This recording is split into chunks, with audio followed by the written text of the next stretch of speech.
Tudo bem, pessoal? Bom dia. Hoje eu trago um tema aqui que está cada vez mais tomando as discussões aí das mídias sociais, que é a liberdade de expressão. Ontem eu estava assistindo ao Morning Show e na Jovem Pan e o apresentador Paulo Matias fez o seguinte questionamento.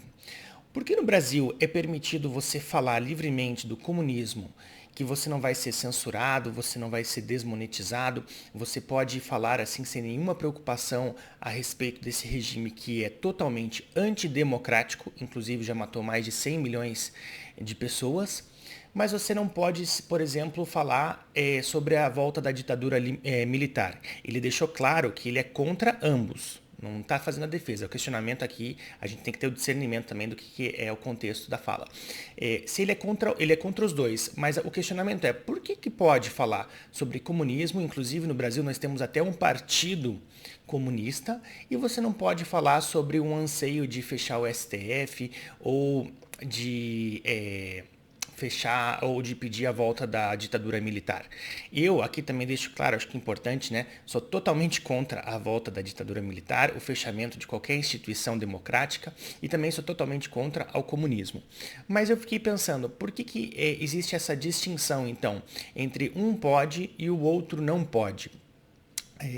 Se vocês tiverem uma resposta, eu queria muito ouvir assim, porque são ambos antidemocráticos, ambos atacam a democracia. E outra questão também, até onde a gente tem o direito de ter opiniões sobre determinados temas? A nossa Constituição e praticamente todos os países democráticos permitem que nós tenhamos opiniões e livre pensar. Então, por exemplo, tem coisas, claro, que são limitadas pela liberdade de expressão, como, por exemplo, eu não posso falar, olha, eu quero que vocês que me seguem agora vão lá na casa do fulano no endereço tal e tem fogo na casa.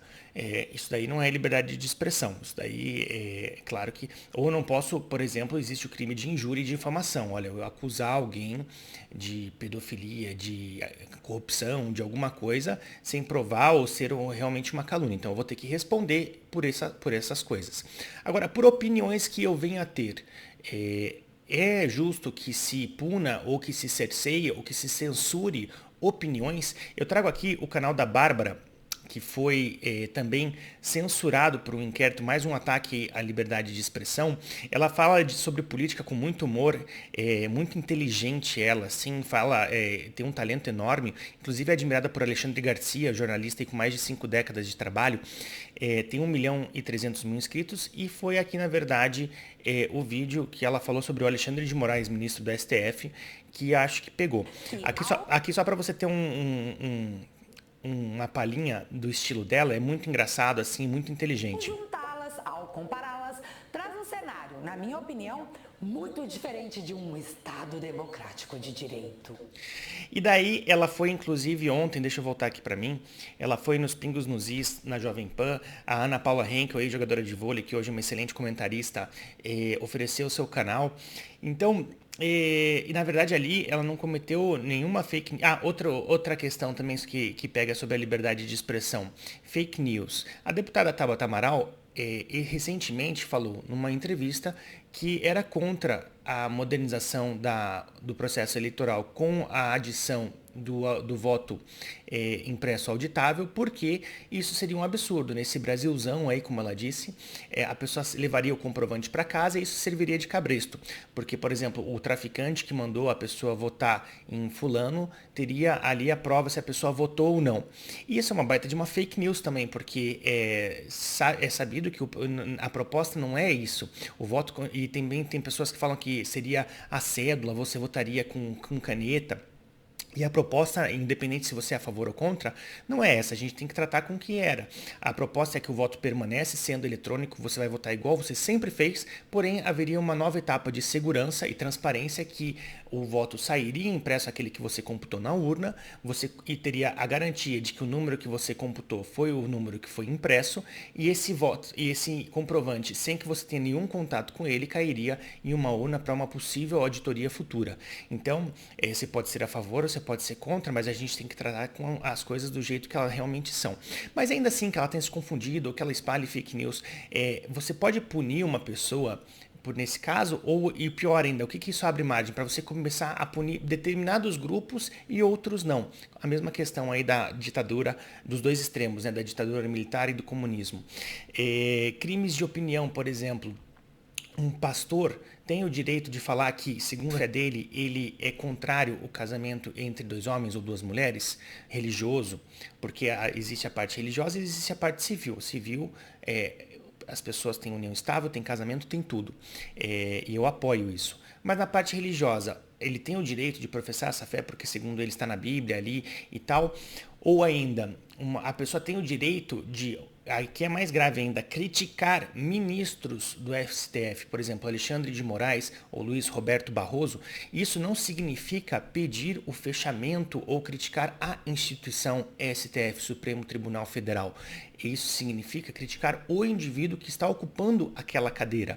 Agora, se você não pode nem criticar mais o ministro, porque você já é enquadrado num crime de ataque à democracia, porque você está atacando a instituição, se fosse assim, então qualquer ataque ao presidente, por exemplo, que recebe milhares todos os dias, seria um ataque ao poder executivo. Qualquer ataque a um parlamentar, a um senador, seria tido como um ataque ao legislativo. Então é diferente você criticar a pessoa que ali ocupa a cadeira de você criticar a instituição. Mas ainda assim, a pessoa não tem o direito de criticar ou de pedir o fechamento do STF, algo que eu também não concordo. Mas assim, a pessoa tem o direito de querer isso?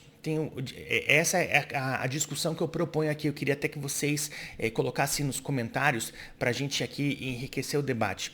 Outra coisa também.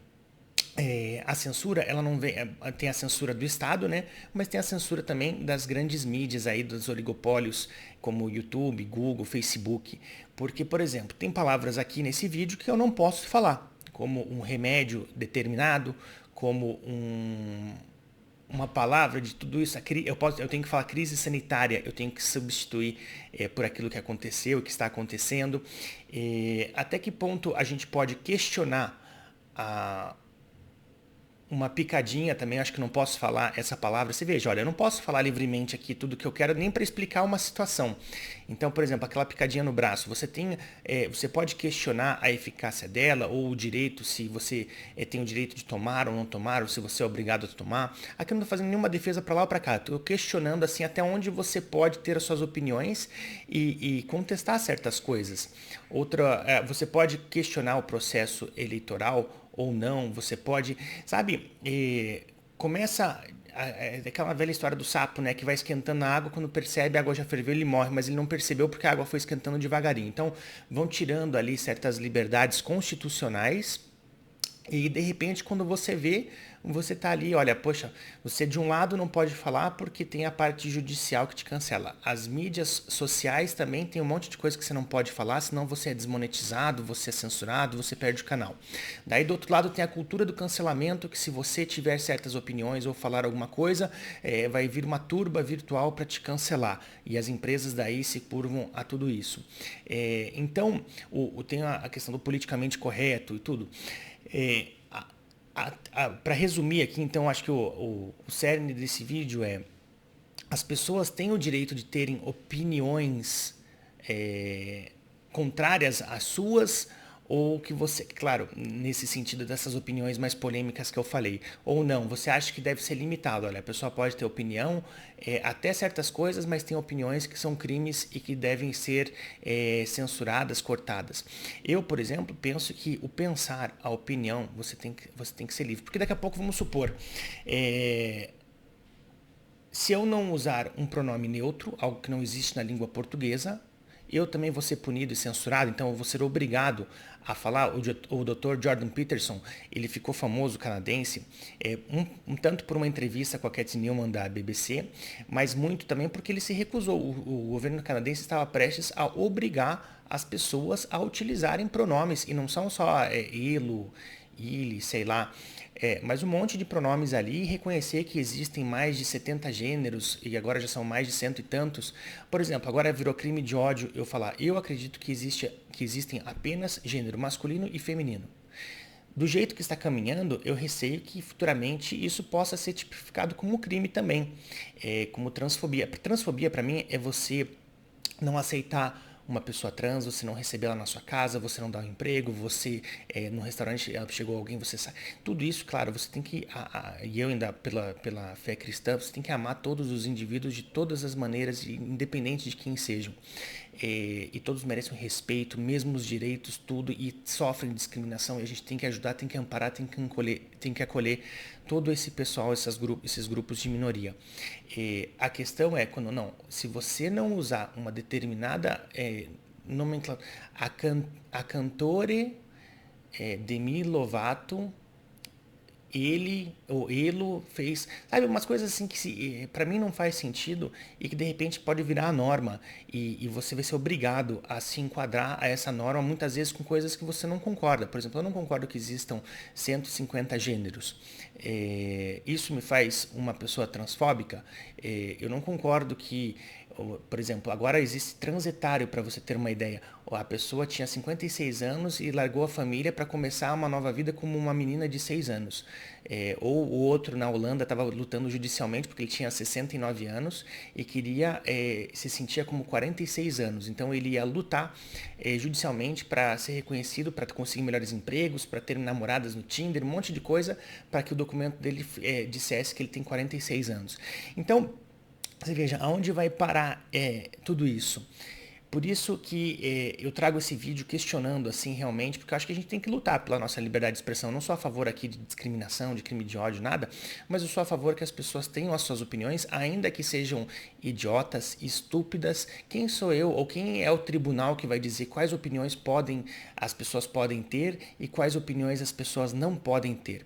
Opinião é algo muito pessoal e acho que deve ser sempre livre, desde que respeite, claro, esses limites de discriminação. Por exemplo, eu não posso ter um negócio e falar, olha, eu só atendo determinado grupo étnico, ou eu não atendo tal minoria. Mas opinião, eu acho que nós temos que ter sempre, sim, o livre pensamento. Aristóteles já falava através da dialética que nós evoluímos através do confronto de ideias opostas. Então, se há só um lado das ideias e o outro é censurado, a gente não vai evoluir, a gente vai se fechar e a gente vai estagnar. Então é importante que haja sempre os dois lados. Vai haver extremos, como quem quer a volta da ditadura militar e quem quer o comunismo? Vai. E que existam. Eu sou contra os extremos, eu acho que eles prejudicam o diálogo saudável aqui no meio, mas é justo que existam, porque as pessoas acreditam nisso. Tem pessoas que acreditam que o Brasil seria muito melhor com uma ditadura militar. Eu vou puni-la, eu vou, assim, olha, não permitir que ela tenha essa opinião. E tem pessoas que acreditam também que o mundo seria bem melhor através do socialismo, do comunismo. Eu vou punir essa pessoa também, eu não vou permitir que ela tenha essa opinião.